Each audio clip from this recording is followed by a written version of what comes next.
Greetings, YouTube. Today I'm going to talk about the latest role-playing book that I have just finished reading, The Wheel of Time. This was an official Wizards of the Coast production, done hand in hand with the people that were involved in this development team, converting Robert Jordan's novels into this game. And he even does a preface here, which I thought was kind of interesting. And I got a lot of ground to cover here, so I should probably dive right in. I even have notes today because there's a lot of stuff that I need to cover. First of all, I am not the demographic for this game. I have never read any of these books. So I'm coming from this point of view of simply as a person that likes role-playing games, and I'm bringing it that is my perspective. I've read one Robert Jordan book a long time ago. I can't even remember what it was.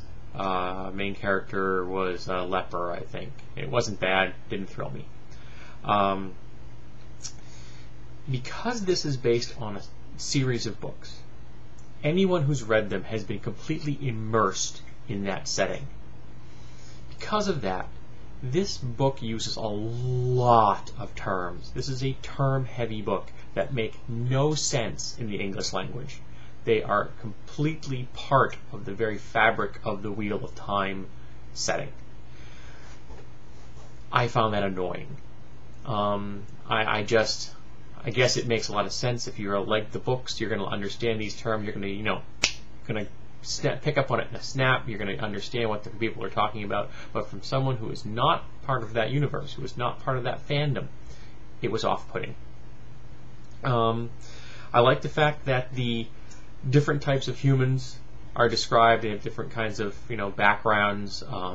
They're different parts of the world. Have like the desert folks in one, and people living in the blight, and or near the blight, and then the people of the more lush areas, and the different cultures that are all based on that. I've always liked having different varieties of humans. It makes sense to me. Humans should not be treated as a homogeneous race. Then again, neither should elves or dwarves or any other race. Look at Klingons and Vulcans. They're quintessential homogeneous peoples, which is silly. The Ogier, and I believe I'm saying that correctly, what kind of character class do you play? They can't wear armor. They can't use any weapons to start with. And when they start a class, they don't get to have any weapons or armor skills other than simple.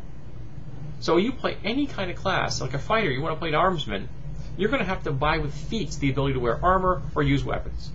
You're going to be chewing up the feats, and feats are precious resources. So unless you're willing to play a character that's never going to wear armor and is going to only use simple weapons, I find this race absolutely cripplingly limited. I mean, this is just unbelievable. I'm reading this, I'm like, wow. I guess they make great experts. And that was my thought. They'd make great experts, great scholars, and I can't imagine anyone wanting to play one. Next we had the background feats. I like the background feats, just as I like the background different types of humans. I like the idea of having feats that link your character's life before they were in adventure into the present, and you bring things with you that you can use. I like that.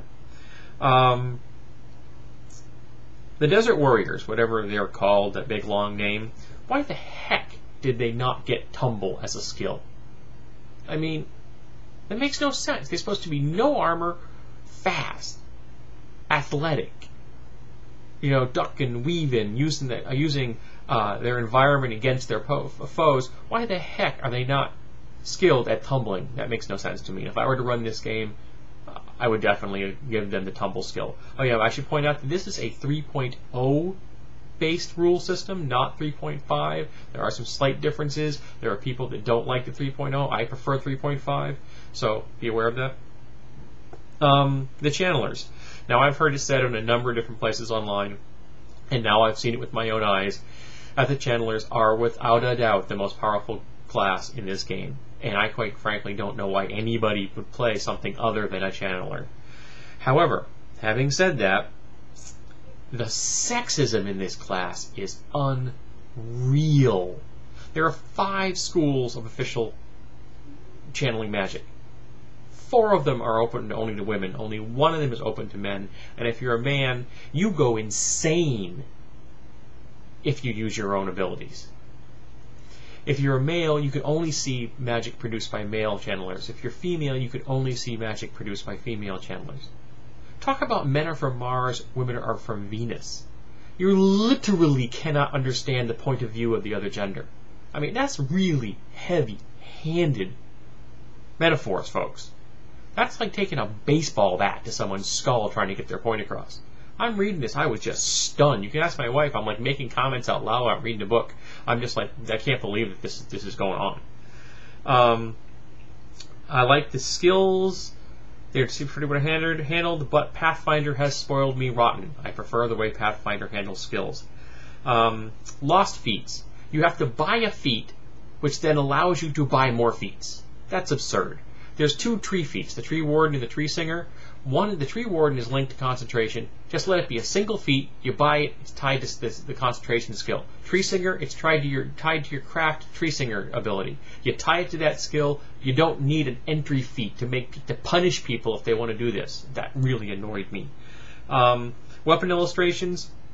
They don't show the things that are unique to the game, and they do show you pictures of longswords and lances. That's a waste of time. The Ashen Derry, which is supposed to be a quarterstaff with a curved short sword on the end. It's an exotic weapon. No, it's called a glaive. They're dirt common. They're not exotic. They're not double weapons. Okay, you want to use it as a double weapon, there should be a feat that allows you to use any pole arm as a double weapon. Make it a blanket feat, covers everything two-handed, and you'd be good to go. The Weave Magic somehow manages to take the incredibly complex AD&D arcane and system of magic and make it more complex. I hated how they dealt with this. It was just way too confusing to use. However, the fact that there's a small number of weaves that are flexible and can be used in many different ways and scale over time is great. That's why I love the 3.5 psionic system so much. Balefire. It's supposed to be a forbidden bit of magic, and yet everyone's going to want to use it, and it's be a nightmare to adjudicate, because not only does it kill somebody, but it erases their past. It makes their past disappear. I cannot imagine allowing anyone to ever use that ability, because I would be an adjudication nightmare. Compulsion. Very powerful ability. You basically rewrite people's minds. I mean, that's nuts. Polish? There's a polish power? How often does rust show up in the Wheel of Time that you get a polish power? The healing converts real damage to subdual damage, which is very nice, flavorful. I like it. It means that combat is not going to be something you want to step into lightly, and it means that people are not going to be at 100% between fights. It's going to really change the way you have to design adventures. The PRCs, they were there, didn't really thrill me a whole lot, but I liked the Wolf Brothers. They were pretty cool. I might want to tweak it a little, I might make them a little more powerful. I think it was a little on the weak side, but overall I thought they were pretty cool. There's some excellent maps in this. I really was impressed by the map work and the descriptions of different areas. I thought they were very well executed. And there's an adventure at the end, which is always a bonus because it gives you an idea of what the writers of the game really want you to do with the game. So it's a mixed bag. There are things about this game I thought were very cool. I would prefer if it had been set for 3.5.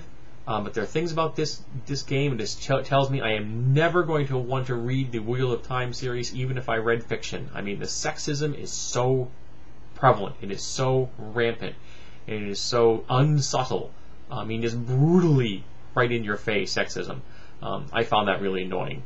But, like I said, it's a plus or minus thing. It's not a thumbs up, it's not a thumbs down. If you like the series, get the book if you can. And I would like to thank Alikov for giving me this book to review. Thank you.